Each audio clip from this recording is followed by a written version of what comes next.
ఉషోదయం ప్రేమించు కాపరి ఉషా కిరణాలు ఉదయకాలపు వాక్య ధ్యానంకు మిమ్మల్ని ఆహ్వానిస్తున్నాం.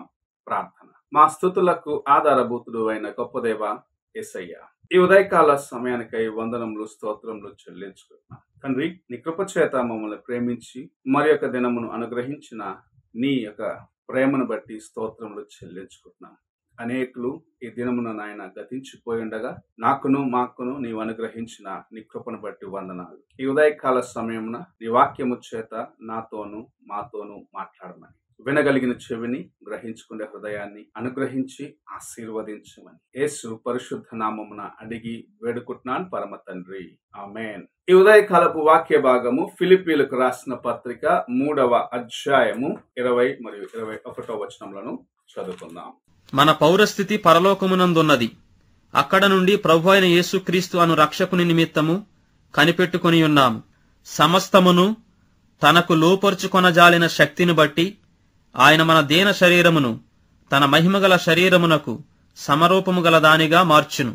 అపోస్తలుడైన పౌలు ఫిలిప్పీ సంఘమునకు రాయొచ్చు చెప్పుచున్న మాట, మన యొక్క పౌరస్థితి పరలోకమందు ఉన్నది అని. మనము ఈ లోకములో జీవించిన కాలము, మనము జీవించుతున్న ప్రాంతానికి మన యొక్క పౌరస్థితి గుర్తించబడుచు ఉన్నది. అయితే క్రైస్తవులు, దేవుని యందు విశ్వాసము కలిగిన వారు, దేవుని విశ్వసించిన వారికి ఒక పౌరస్థితి నిశ్చయము చేయబడినది. వారి జీవితము ఈ లోకములో ముగించిన తర్వాత ఒక దినమున దేవుని సన్నిధికి చేరినప్పుడు వారు పరలోక పౌరులుగా, అనగా దేవుని రాజ్యములో ప్రవేశించేవారిగా ఆ పౌరస్థితిని పొందుకోవాలి.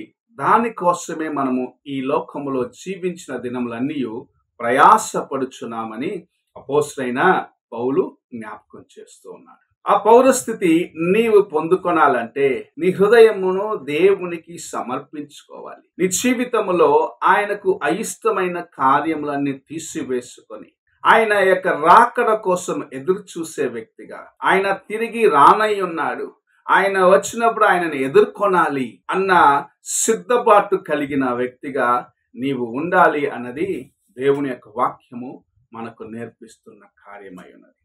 ఈ దినంలో అనేకులు, నేను ఈ లోకములో జీవిస్తున్నాను, ఇక్కడ నాకు అన్ని బాగున్నాయి కనుక రానయ్యున్న కార్యములు, లేకుంటే నేను మరణించిన తర్వాత జరగనైన కార్యముల గురించి నాకు ఏమి చింత అనుకున్న రీతిగా జీవిస్తూ ఉన్నారు. అయితే ప్రభు మనకు జ్ఞాపకం చేస్తున్న కార్యము, కొంతకాలము మాత్రమే ఇక్కడ నీవు నివసిస్తావు. తర్వాత యుగ యుగములు నీ పౌరస్థితి ఒకటి దేవుని రాజ్యంలో అయినా ఉండాలి, లేదా ఆ పౌరస్థితిని కోల్పోయినట్లయితే అపవాదితో పాటు తన అనుచరులకు కొరకై నియమించబడిన ఆ యొక్క అగ్ని గంధకములతో మండుచున్న గుండమై ఉంటుంది. దీనికి మంచి ఉదాహరణ యేసు ప్రభు చెప్పిన లాజరు ధనవంతుని యొక్క జీవితమే. లాజరు ఈ భూమిలో జీవించిన కాలమంతా ఎంతో కష్టము అనుభవించినాడు, ఎన్నో ఇబ్బందులను అనుభవించినాడు. తన జీవితములో ఎంత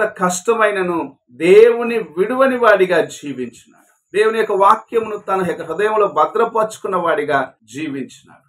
తాను మరణించినప్పుడు తండ్రి అయిన అబ్రహాము యొక్క కుడిపార్శ్వమున కూర్చొని ఉండటము, లేకపోతే ఆయనను ఆనుకొని ఉండటము ధనవంతుడు చూసినాడు. ధనవంతుడైతే ఈ లోకములో అన్ని నాకు సౌఖ్యముగా ఉన్నాయి, నా ప్రాణమా తినుము త్రాగుము సుఖించుమని ఎంతో ఆర్భాటముగా జీవించినాడు. కానీ తాను ఈ లోకములో జీవించిన దినముల ఎంతో సౌఖ్యముగా ఉన్నాయి అనుకున్నాడు. కానీ తాను మరణించినప్పుడు తాను కన్నులు తెరిసిన స్థలము అగ్నితో మండే ఆ గుండముగా ఉన్నది. అక్కడికి వెళ్ళి ఒక్క చుట్టుకు నీళ్లు, లాజరు తన యొక్క చుట్టుకుని వేలతో ఒక్క బొట్టు నీళ్ళు ఇస్తే చాలు అన్న ఆ స్థితికి ధనవంతుడు వెళ్ళిపోయినాడు. ఈ దినము మనము దేవుని రాజ్య పౌరస్థితి కోసము ప్రయాసపడకపోతే నీవు పోగొట్టుకునేది గొప్ప ఆశీర్వాదాన్ని, యుగ యుగములు జీవించే ఆ ధన్యతనని దేవుని యొక్క వాక్యం మనకు జ్ఞాపకం చేస్తుంది. మన ప్రభు అయిన యేసుక్రీస్తు నిన్ను నన్ను ఒక దినము అక్కడికి ఆహ్వానించి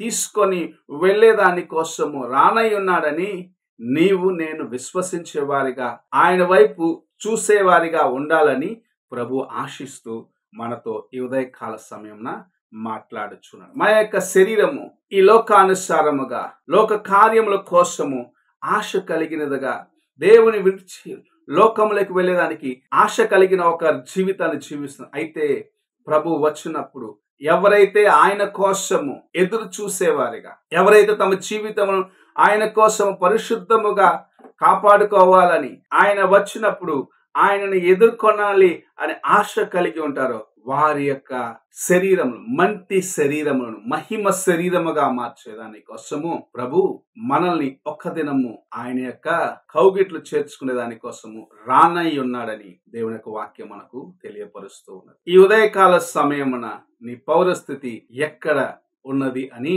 మొదటిగా ప్రభు నిన్ను ప్రశ్నిస్తూ ఉన్నాడు. రెండవది, ఆయన ఇక్కడ నుండి అనగా పరలోకం నుండి ఏ రీతిగా అయితే ఇక్కడ నుండి ఆయన ఎత్తబడినాడు, తన శిష్యులతో పాటు అనేకులు చూసినారు ఆయన ఎత్తబడటం, అలాగూ తిరిగి వచ్చినప్పుడు ఆయనను ఎదుర్కొనే వ్యక్తిగా నీవు ఉంటావా అని ప్రభు నిన్ను ప్రశ్నిస్తూ ఉన్నాడు. నీవు ఈ రెండు ప్రశ్నలకు ఆయనతో ఉంటాను అని దృఢ నమ్మకము కలిగినట్లయితే నీ శరీరము, మంటి శరీరము మహిమ శరీరముగా మార్చి దేవుని యొక్క రాజ్యములో నీకు నివాసం ఇవ్వాలని, ఆయనతో పాటు యుగ యుగములు నీవు జీవించే ఆ కృపను అనుగ్రహించాలని ప్రభు ఆశిస్తూ ఈ ఉదయకాల సమయమున నీతో మాట్లాడుచూ ఉన్నాడు. నీవు ఎలాగున్నావు? నీ జీవితము ఎలాగున్నది? ఆయన యొక్క రాజ్యము కోసం ఎదురు చూసే వ్యక్తిగా, ఆ పరలోక రాజ్య పౌరసత్వం కోసం ఎదురు చూసే అనుభవంలో నీవు ఉన్నావా అని ఒక్కసారి నీ హృదయాన్ని ప్రశ్నించుకో. ప్రార్థన చేసుకున్నాం. మా స్తుతులకు ఆధారభూతుడు అయిన గొప్ప దేవ, ఈ ఉదయ కాలమున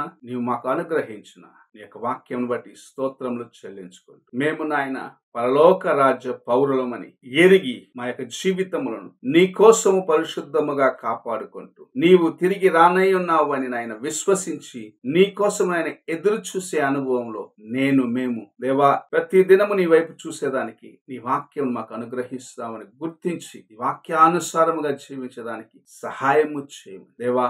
అంతము వరకు నమ్మకముగా నీ కోసం ఎదురు చూసే కృపను మాకు అనుగ్రహించి ఆశీర్వదించమని యేసు పరిశుద్ధ నామమున అడిగి వేడుకుంటున్నాను పరమ తండ్రి, ఆమేన్. తండ్రి అయిన దేవుని ప్రేమ, కుమారుడైన క్రీస్తు కృప, ఆదరణకర్తైన పరిశుద్ధాత్మక సహవాసము ఇప్పుడును ఎల్లప్పుడూ తోడై ఉండి సదాకాలము నడిపించును గాక. ఆమేన్.